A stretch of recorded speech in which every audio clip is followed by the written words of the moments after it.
తీయాలా.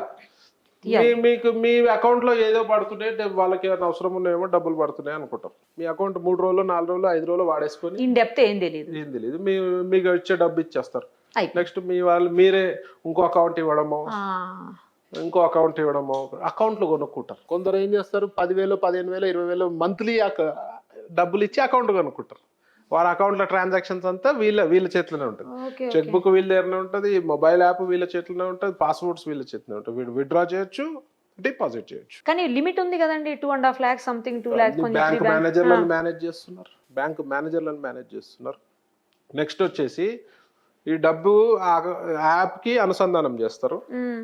సో మీరు ఏం చేస్తారు, ఒక 50,000 10,000 20,000 మీ కెపాసిటీ బట్టి డిపాజిట్ చేసి అందులో ఆడతారు. మీరు ఒకవేళ గెలిచేది 5% కూడా ఉంటుంది.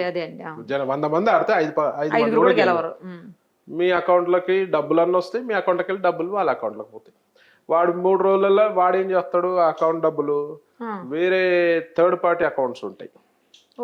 మీరు క్యాష్ ఇస్తే మీరు తీసుకుంటారు మీ అకౌంట్ లో, కానీ మీ చేతిలో ఏమి ఉండదు, అన్ని వాడి చేతిలోనే ఉంటాయి.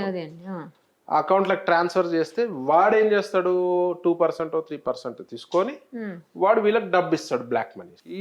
ఇందులో తెలియకుండా కొన్ని అకౌంట్స్ లో పెద్ద అమౌంట్ ట్రాన్సాక్షన్ అయితే వెంబడే ఫ్రీజ్ అవుతాయి అకౌంట్స్.